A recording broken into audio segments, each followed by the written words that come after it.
नमस्कार दोस्तों, मैं हूं पृथ्वी एंड कैसे हो सभी फिट एंड फाइन। सो आज हम बात करेंगे असहयोग आंदोलन के बारे में। इससे पहले वाली वीडियो में हमने डिस्कस किया था खिलाफत आंदोलन के बारे में। खिलाफत आंदोलन और असहयोग आंदोलन को हम जुड़वा आंदोलन कहते हैं। खिलाफत आंदोलन और असहयोग आंदोलन दोनों का जो आंदोलन करने का तरीका था वो सेम था। दोनों अहिंसात्मक और बाइकॉट पर काम कर रहे थे। खिलाफत आंदोलन की स्थापना 1919 में होती है और असहयोग आंदोलन की स्थापना 1920 में होती है। जैसे ही असहयोग आंदोलन की स्थापना होती है, खिलाफत आंदोलन असहयोग आंदोलन के साथ मिलकर काम करने लगता है। या मैं यूं कहूं कि जब असहयोग आंदोलन की स्थापना होती है तो खिलाफत आंदोलन जो है वो असहयोग आंदोलन के में मर्ज होकर जो है वो काम करता है। सो आज का जो हमारा टॉपिक है बहुत इंटरेस्टिंग है, तो चलिए अपना डिस्कशन स्टार्ट करते हैं। सबसे पहले असहयोग आंदोलन के होने के कारणों पर जो है वो बात करते हैं। फर्स्ट वर्ल्ड वार 1914 से स्टार्ट होता है और 1918 तक चलता है। अंग्रेजों के द्वारा कहा जाता है कि जो भारतीय हैं वो हमारा फर्स्ट वर्ल्ड वार में जो है वो साथ दें, और जब फर्स्ट वर्ल्ड वार समाप्त होगी हम भारतीयों को स्वराज प्रदान करेंगे। लेकिन अंग्रेजों के द्वारा ऐसा नहीं किया जाता। अंग्रेज इसके उल्टा ही करते हैं। उनके द्वारा जो है 1919 का मॉन्टेग्यू चेम्सफोर्ड अधिनियम लाया जाता है, जिसके तहत सांप्रदायिकता को बढ़ावा दिया जाता है। फूट डालो राज करो की नीति अंग्रेजों के द्वारा अपनाई जाती है। साथ ही उनके द्वारा 1919 में रॉलेट एक्ट पास किया जाता है, जिसके तहत बेकसूर भारतीयों को, जिसमें भारतीयों ने कोई अपराध भी नहीं किया होता है, उनको बिना शक के आधार पर ही, मतलब उनको अंग्रेजों को शक होने पर ही जो है वो भारतीयों को गिरफ्तार कर लेते थे और उनको जो है 2 साल तक जेल में रखने तक का प्रोविजन जो है वो रॉलेट एक्ट में शामिल किया गया। रॉलेट एक्ट को जो है हम काला कानून, बिना अपील, बिना दलील, बिना वकील वाला कानून भी कहते हैं। और फिर इसी कानून के विरोध में अमृतसर में 13 अप्रैल 1919 को जलियांवाला बाग में जो भारतीय इकट्ठे हुए होते हैं उन पर अंग्रेजों के द्वारा मेनली जो अंग्रेज था जिसका नाम था रेजिनॉल्ड डायर, तो अंग्रेजों के द्वारा या रेजिनॉल्ड डायर के द्वारा निहत्थे भारतीयों पर गोली चलाने का जो है वो आदेश दिया गया और यहाँ पर बहुत सारे भारतीय जो है जलियांवाला बाग में मारे गए। और ये भारत की सबसे बड़ी ट्रेजेडी थी। और इसमें जो है भारतीयों में इसमें जो भारतीय थे वो बिल्कुल निहत्थे थे और जो जलियांवाला बाग था वो ऊंची ऊंची दीवारों से घिरा हुआ था। 2 ही गेट थे। एक गेट जो था वो बंद कर दिया गया था भारतीय गद्दार के द्वारा, हंसराज के द्वारा, और एक गेट पर रेजिनॉल्ड डायर अंग्रेजों के अपनी सेना के साथ खड़ा हो गया था। और उसके बाद जैसे ही 13 अप्रैल 1919 को जलियांवाला बाग हत्याकांड होता है तो इसकी जांच करने के लिए अंग्रेजों के द्वारा हंटर आयोग का गठन किया जाता है। हंटर आयोग में 8 सदस्य थे, 5 अंग्रेज, 3 भारतीय। हंटर आयोग ने जो है वो रेजिनॉल्ड डायर को दोषी नहीं माना, बल्कि उसको जो है उसकी थोड़ी बहुत आलोचना करके जो है जब रेजिनॉल्ड डायर ब्रिटेन गया तो वहाँ पर उसका स्वागत किया गया। तो ऐसा बहुत सारी ऐसी घटनाएं हुई भारत में जिससे जो भारतीय थे वो नाराज थे। और अब जो है एक आंदोलन का खड़ा होना तो लाजमी ही था। जब फर्स्ट वर्ल्ड वार में अंग्रेजों के द्वारा तुर्की के खलीफा का पद हटा दिया गया तो भारत में अंग्रेजों के खिलाफ अली बंधुओं के द्वारा मोहम्मद अली और शौकत अली जी के द्वारा जो है एक आंदोलन स्टार्ट किया गया जिसे हम कहते हैं खिलाफत आंदोलन। इनके द्वारा जब खिलाफत आंदोलन शुरू किया गया तो उस खिलाफत आंदोलन कमेटी एक गठित की गई जिसका अध्यक्ष जो है वो महात्मा गांधी को बनाया गया।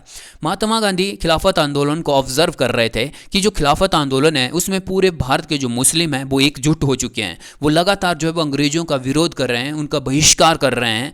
और अब यही मौका है कि इसमें जो है हिंदुओं को भी शामिल किया जाए, इसमें जो बाकी जो कम्युनिटी बची हुई है उनको भी शामिल किया जाए। अब जो है वो असहयोग आंदोलन शुरू करने का जो है वो टाइम आ गया है। फिर महात्मा गांधी जो है वो अनाउंस करते हैं कि 1 अगस्त 1920 को हम असहयोग आंदोलन शुरू करेंगे। महात्मा गांधी के द्वारा फिर 1 अगस्त 1920 को निर्धारित डेट पर ही फिर असहयोग आंदोलन जो है वो शुरू किया जाता है। उसमें कहा जाता है कि हम जो आंदोलन चलाएंगे वो अहिंसात्मक ताकि रास्ते पर जो है चलकर जो है ये आंदोलन चलेगा। और यहाँ पर महात्मा गांधी कहते हैं कि मैं आप लोगों को विश्वास दिलाता हूँ कि अगर हमारा असहयोग आंदोलन अच्छे से चलता, इसी तरह चलता रहा, ठीक है, क्योंकि खिलाफत आंदोलन अच्छे से चल रहा था और अब असहयोग आंदोलन शुरू कर दिया गया। और जब असहयोग आंदोलन शुरू किया गया तो महात्मा गांधी ने कहा कि मैं आपको विश्वास दिलाता हूँ या मैं आपको आश्वासन देता हूं कि 1 साल के भीतर भीतर जो है हम स्वतंत्रता प्राप्त कर लेंगे। तभी जो है 1 अगस्त 1920 भारत के एक बहुत बड़े लीडर हमको छोड़कर चले जाते हैं। 1 अगस्त 1920 को बाल गंगाधर तिलक जी की मृत्यु हो जाती है। और ये दिन जो है, जिस दिन असहयोग आंदोलन शुरू हुआ था उसी दिन जो है वो बाल गंगाधर तिलक की मृत्यु हो जाती है। क्वेश्चन पूछा जाता है कि जिस समय भारत में महात्मा गांधी ने असहयोग आंदोलन शुरू किया था उसी दिन जो है वो कौन सा नेता भारत को या हमको छोड़कर जो है वो चले गए थे या जिनकी मृत्यु हो गई थी, तो वो थे बाल गंगाधर तिलक जी। असहयोग आंदोलन को दो भागों में बांटा गया था, एक था नेगेटिव और दूसरा था पॉजिटिव, मतलब सकारात्मक और नकारात्मक में जो है असहयोग आंदोलन को बांटा गया था। नकारात्मकता में क्या था कि हम जो है वो ब्रिटिश सरकार के हर चीज़ का जो है वो असहयोग करेंगे या विरोध करेंगे, ठीक है, या बहिष्कार करेंगे। मतलब जो नकारात्मक जो हमारे असहयोग आंदोलन के जो कार्य थे वो थे कि हम सरकार का असहयोग करेंगे, किसी भी तरह जो है सरकार को जो किसी तरह की हेल्प प्रदान नहीं करेंगे या उनका सहयोग नहीं करेंगे, सरकारी उपाधियों को हम त्यागेंगे, सरकारी स्कूल जो है जो विद्यार्थी थे वो सरकारी स्कूलों का बहिष्कार करेंगे, कॉलेज का बहिष्कार करेंगे, वकीलों के द्वारा, भारतीय वकीलों के द्वारा कोर्टों को जो है वो छोड़ दिया जाएगा, कोर्टों का बहिष्कार किया जाएगा, विदेशी माल का जो है वो भारतीय बहिष्कार करेंगे। तो ये थे हमारे इस असहयोग आंदोलन के नकारात्मक कार्य, मतलब जो अंग्रेजों का किसी भी तरह से हम सहयोग नहीं करेंगे।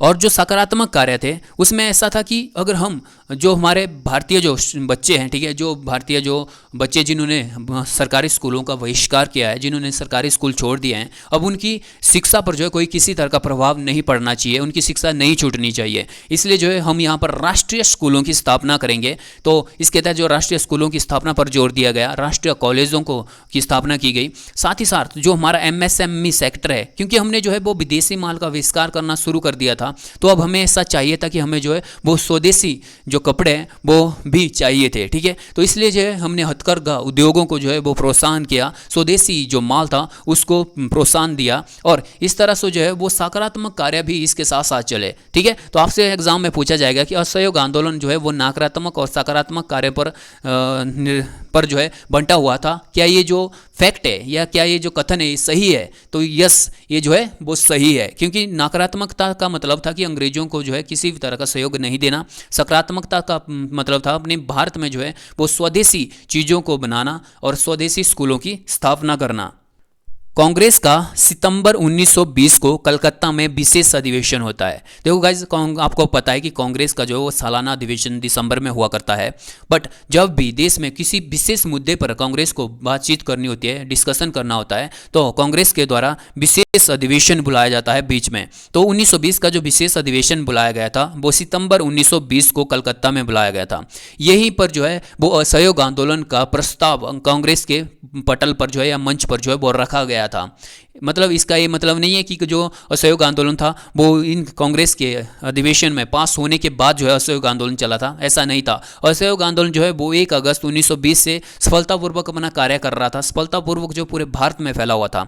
लेकिन कांग्रेस के कुछ नेता जो है वो इसके फेवर में नहीं थे। फिर जब स्पेशल जो इसका अधिवेशन बुलाया जाता है 1920 में कलकत्ता में, तो यहाँ पर जो है वो असहयोग आंदोलन को कांग्रेस के सभा पटल पर रखा जाता है। फिर दिसंबर 1920 को ही इनका जो है वो सालाना अधिवेशन होता है नागपुर में। तो यहीं पर जो है महात्मा गांधी ने सभी नेताओं को जो है मना के जो है वो असहयोग आंदोलन जो है वो पारित करवा दिया। तो असहयोग आंदोलन जो पारित हुआ था वो दिसंबर 1920 को नागपुर के कांग्रेस अधिवेशन में पारित हुआ था। इसी अधिवेशन में कांग्रेस के द्वारा जो तिलक स्वराज फंड है उसको बनाया गया था तिलक जी की याद में, और इसी तिलक स्वराज के फंड में जो एक बहुत जल्दी जो है 1 करोड़ रुपए जो वो जमा हो गया था। इसी बैठक में जो है जब कांग्रेस का अधिवेशन होता है तो कांग्रेस के द्वारा अपने जो कांग्रेस के जो उद्देश्य हैं उनमें फेरबदल कर दिया गया। आपको पता है कि पहले जो कांग्रेस का उद्देश्य था कि हम अंग्रेजों से वो संवैधानिकता के आधार पर जो है वो उनसे अपनी बातें मनवाएंगे, उनसे अपनी मांगे मनवाएंगे। लेकिन अब अंग्रेज जो कांग्रेस थे उन्होंने अपने उद्देश्य को बदल कर, अपने जो कांग्रेस के एम थे उनको बदल कर यह निर्धारित किया कि हम जो है अपनी मांगे जो है वो आंदोलन के आधार पर जो है वो मनवाया करेंगे। और साथ ही साथ इन्होंने पहले कांग्रेस में इंग्लिश ही यूज़ होती थी, मतलब कांग्रेस का जितना भी कार्य होता था वो इंग्लिश में ही होता था, बट अब जो है यहाँ पर अंग एक हिंदी को ऐड कर दिया गया।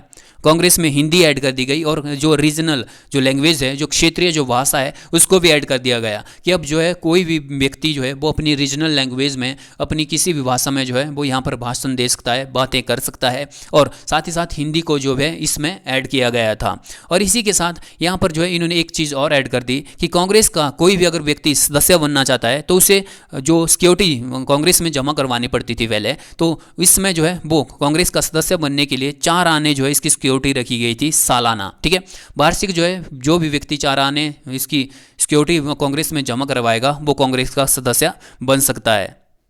असहयोग आंदोलन बहुत ही अच्छे से काम कर रहा था, पूरे भारत में जो है ये बहुत ही तेज़ी से फैल गया था और हिंदू मुस्लिम की एकता की मिसाल इसने खड़ी कर दी थी। सभी जो थे वो मिलजुल कर जो है इस आंदोलन में कूद पड़े थे और बहुत अच्छे से फैल रहा था। तो यहीं पर अंग्रेज़ों के द्वारा जो है फिर से लाठीचार्ज भारतीयों पर जो है वो अत्याचार करना शुरू कर दिए गए। यहाँ पर अंग्रेज़ों के द्वारा भारतीयों पर जो लाठीचार्ज किए गए, बहुत सारे जो नेता थे, मतलब उस एक दौर आ गया था असहयोग आंदोलन का कि जो बड़े के बड़े नेता थे वो सभी जो है वो गिरफ्तार कर लिए गए थे महात्मा गांधी को छोड़कर।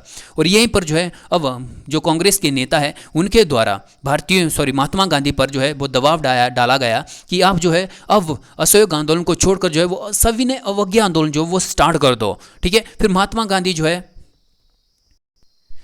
1 फरवरी 1922 को महात्मा गांधी बारदौली से सविनय अवज्ञा आंदोलन छोड़ने का शुरू करने का ऐलान कर देते हैं। महात्मा गांधी ने जस्ट 4 ही दिन हुए होते हैं कि उन्होंने 1 फरवरी 1922 को बारदौली से सविनय अवज्ञा आंदोलन छोड़ने के लिए शुरू करने का जो है ऐलान किया था। तभी 5 फरवरी 1922 को उत्तर प्रदेश के गोरखपुर में एक छोटा सा इस गांव है, वो उसका नाम था चौरी चौरा। चौरी चौरा में एक घटना हो जाती है। यहाँ पर होता क्या है कि अंग्रेज़ों के द्वारा जो खाद्यान्न फसलें थी उनकी जो रेट थे वो बढ़ा दिए गए थे, मतलब महंगाई बढ़ चुकी थी। यहाँ तक कि जो शराब था उसको भी महंगा कर दिया गया था। और यहाँ के लोग जो भारतीय थे वो यहाँ पर इसका विरोध कर रहे थे, अंग्रेज़ों का विरोध कर रहे थे। और तभी जो है अंग्रेज़ जो है इनको रोकने के लिए आ जाते हैं। अंग्रेज़ जो सिपाही होते हैं वो इन भारत आंदोलनकारियों को जो है वो रोकने के लिए आगे आ जाते हैं। उनके द्वारा भारतीयों पर जो है वो लाठीचार्ज किया जाता है और गोलियां चलाई जाती है, जिसमें से जो क्या होता है कि जो चौरी चौरा के जो लोग थे वो हिंसात्मक रूप धारण कर लेते हैं। मतलब यहाँ पर जो आंदोलनकारी थे उनके द्वारा पुलिसों पर भी जो है वो उनको मारा गया। इसमें क्या हुआ कि जो पुलिस वाले थे वो बचने के लिए चौरी चौरा के जो थाना था, चौरी चौरा का जो पुलिस स्टेशन था उसके अंदर घुस जाते हैं। और यहाँ पर जो भारतीय आंदोलनकारी थे उनके द्वारा चौरा चौरी थाने को जो ही क्या कर दिया गया, आग लगा दी गई। यहाँ पर जैसे ही आग लगाई गई जो पुलिस वाले थे वो पुलिस स्टेशन से बाहर निकल गए। पुलिस स्टेशन से जैसे ही पुलिस वाले थे वो बाहर निकले, उनको जो है फिर आंदोलनकारियों के द्वारा पीट के फिर से जो है वो थाने के अंदर फेंक दिया गया। इसकी घटना में जो है वो 22 पुलिस वाले मारे गए। जैसे महात्मा गांधी को इस चीज़ का पता चलता है कि चौरी चौरा में जो है वो ऐसी घटना हुई है, भारतीयों के द्वारा 22 पुलिस वालों को जो है वो जलाकर मार दिया गया है, तो महात्मा गांधी दुखी हो जाते हैं। और महात्मा गांधी कहते हैं कि यार मैं बार बार चिल्ला कर कहता हूँ कि अहिंसा अहिंसा अहिंसा का साथ दो, लेकिन इन लोगों को सुनाई देता है हिंसा हिंसा हिंसा, पता नहीं क्यों। और महात्मा गांधी कहते हैं कि अभी भी जो है वो ये लोग जो है वो अहिंसा का मतलब नहीं समझे हैं, अभी भी ये लोग जो है वो अहिंसा की पावर को नहीं समझ पाए हैं। तो इसी समय जो है फिर महात्मा गांधी असहयोग आंदोलन को वापस लेने का जो है वो निर्णय ले लेते हैं। बहुत सारे बड़े बड़े नेता जैसे कि जवाहरलाल नेहरू, सुभाष चंद्र बोस जैसे जो नेता थे उनके द्वारा जो है महात्मा गांधी के इस निर्णय का विरोध किया गया। महात्मा गांधी को कहा गया कि आप जो है ये गलत कर रहे हो, अभी हम जो है वो स्वतंत्रता के नज़दीक हैं, बस हमें जो जल्द से जल्द जो है इस आंदोलन को लगातार जो है आगे बढ़ाते रहना चाहिए। लेकिन महात्मा गांधी समझ गए थे कि अगर इस तरह हम जो है अहिंसा को अपनाते रहे तो फिर जो है अंग्रेज़ों के द्वारा फिर से गोलियां चलाई जाएंगी, बहुत सारे भारतीय इसमें मारे जाएंगे, और मैं ऐसा नहीं चाहता। मैं हमेशा जो है वो हिंसा का पुजारी रहा हूँ, मैं अहिंसा का पुजारी रहा हूँ, और अहिंसा के बिना मैं कोई भी ऐसा आंदोलन नहीं चला सकता। और फिर महात्मा गांधी जी के द्वारा जो है फिर इस आंदोलन को वापस ले लिया जाता है, और महात्मा गांधी को उसके बाद जेल होती है 6 साल की। महात्मा गांधी को 6 साल की सज़ा हो जाती है और असहयोग आंदोलन यहीं पर समाप्त हो जाता है। साथ ही साथ आप देखोगे कि खिलाफत आंदोलन ठीक है। जहाँ असहयोग आंदोलन जैसे ही चलता है तो खिलाफत आंदोलन के बारे में ज़्यादा डिस्कशन नहीं होता। जैसे आप देखोगे कि हिंसात्मक जो असहयोग आंदोलन है वो समाप्त होता है, साथ ही साथ 1924 तक आते आते जो तुर्की का खलीफा होता है उसका जो खलीफा का पद भी समाप्त कर लिया जाता है, सब कुछ खत्म कर दिया जाता है और इसी तरह जो है वो खिलाफत आंदोलन भी समाप्त हो जाता है। सो दोस्तों, ये था हमारा असहयोग आंदोलन। इस वीडियो में बस इतना ही, मिलते हैं नेक्स्ट वीडियो में, तब तक के लिए बाय बाय गाइस।